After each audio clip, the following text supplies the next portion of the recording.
بسم اللہ الرحمن الرحیم۔ آخرت میں مجرم چاہیں گے کہ انہیں دنیا میں واپس بھیج کر ایک اور موقع دیا جائے۔ تفہیم القرآن جلد چہارم صفحہ 44، سورہ سجدہ آیت 12۔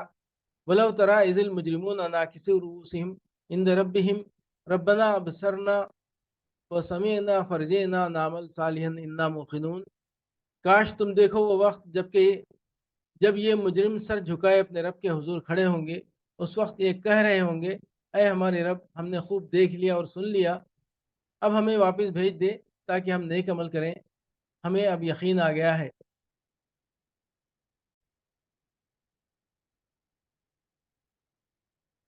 آخرت میں مجرم چاہیں گے انہیں دنیا میں واپس بھیج کر ایک اور موقع دیا جائے۔ تفہیم القرآن جلد چہارم صفحہ 237، سورہ فاطر آیات 36-37۔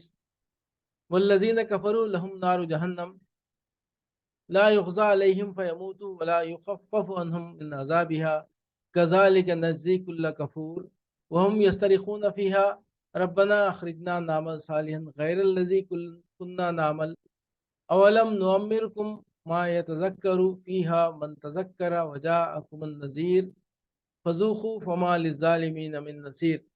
اور جن لوگوں نے کفر کیا ہے ان کے لیے جہنم کی آگ ہے، نہ ان کا حصہ پاک کر دیا جائے گا کہ مر جائیں، اور نہ ان کے لیے جہنم کے عذاب میں کوئی کمی کی جائے گی۔ اس طرح ہم بدلہ دیتے ہیں ہر اس شخص کو جو کفر کرنے والا ہو۔ وہ وہاں چیخ چیخ کر کہیں گے کہ اے ہمارے رب، ہمیں یہاں سے نکال لے تاکہ ہم نیک عمل کریں ان اعمال سے مختلف جو پہلے کرتے رہے تھے۔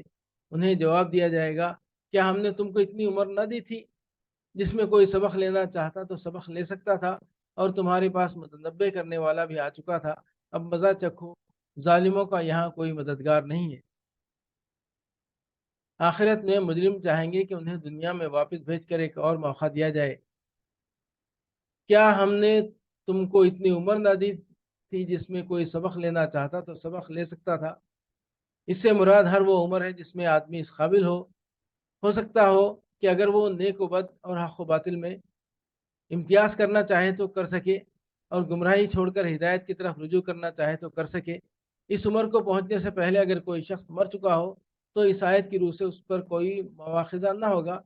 البتہ جو اس عمر کو پہنچ چکا ہو وہ اپنے عمل کے لیے لازماً جواب دہ قرار پائے گا، اور پھر اس عمر کے شروع ہو جانے کے بعد جتنی مدت بھی وہ زندہ رہے اور سنبھل کر راہ راست پر آنے کے لیے جتنے مواقع بھی اسے ملتے چلے جائیں، اتنی ہی اس کی ذمہ داری شدید تر ہوتی چلی جائے گی، یہاں تک کہ جو شخص بڑھاپے کو پہنچ کر بھی سیدھا نہ ہو، اس کے لیے کسی عذر کی گنجائش باقی نہ رہے گی۔ یہی بات ہے جو ہے ایک حدیث میں حضرت ابو ہریرہ اور حضرت سہل بن سعد ساعدی رضی اللہ عنہ نے نبی کریم صلی اللہ علیہ وسلم سے نقل فرمائی ہے کہ جو شخص کم عمر پائے اس کے لیے تو عذر کا کوئی موقع ہے، مگر 60 سال اور اس سے اوپر عمر پانے والے کے لیے کوئی عذر نہیں۔ بخاری، احمد، نسائی، ابن جریر، ابن ابی حاتم وغیرہ۔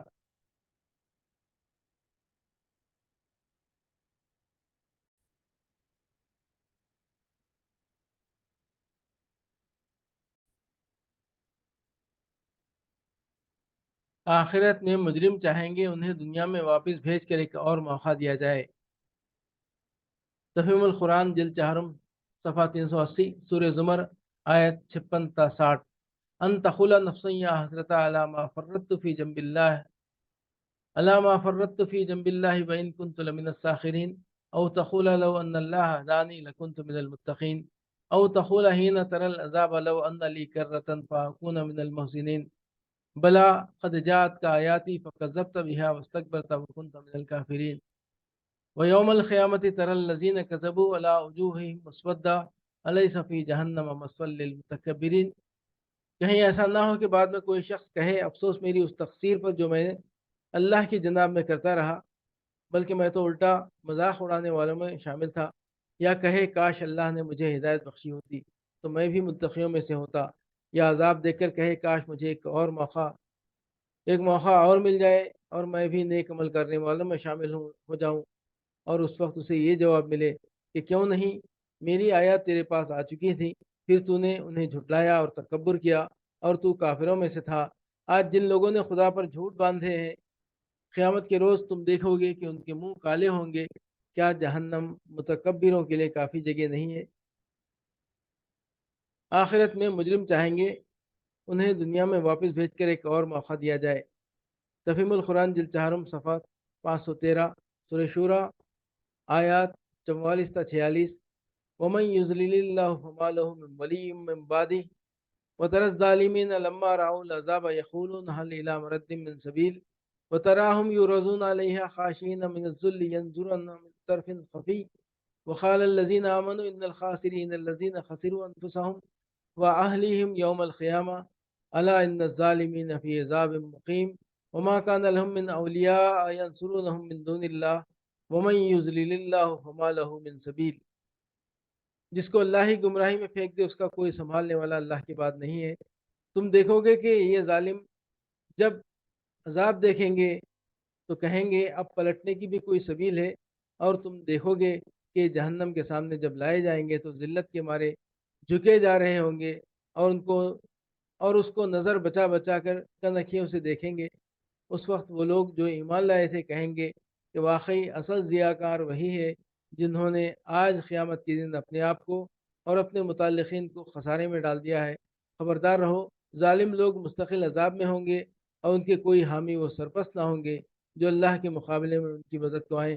جسے اللہ گمراہی میں پھینک دے اس کے لیے بچاؤ کی کوئی سبیل نہیں۔ تم دیکھو گے کہ یہ ظالم جب عذاب دیکھیں گے تو کہیں گے کہ اب پلٹنے کی بھی کوئی سبیل ہے، یعنی آج جب کہ پلٹ آنے کا موقع ہے یہ پلٹنے سے انکار کر رہے ہوئے۔ کل جب فیصلہ ہو چکے گا اور سزا کا حکم نافذ ہو جائے گا اس وقت اپنی شامت دیکھ کر یہ چاہیں گے کہ اب انہیں پلٹنے کا موقع ملے۔ اور تم دیکھو گے کہ جہنم کے سامنے لائے جائیں گے تو ذلت کے مارے جھکے جا رہے ہوں گے اور اس کو نظر بچا بچا کر کنکھیوں سے دیکھیں گے۔ انسان کا قاعدہ یہ ہے کہ جب کوئی ہولناک منظر اس کے سامنے ہوتا ہے اور وہ جان رہا ہوتا ہے کہ عنقریب وہ اس بلا کے چنگل میں آنے والا ہے جو سامنے نظر آ رہی ہے، تو پہلے تو ڈر کے مارے وہ آنکھیں بند کر لیتا ہے، پھر اس سے رہا نہیں جاتا، دیکھنے کی کوشش کرتا ہے کہ بلا کیسی ہے اور ابھی اس سے کتنی دور ہے، لیکن اس کی بھی ہمت نہیں پڑتی کہ سر اٹھا کے نگاہ بھر کر اسے دیکھے۔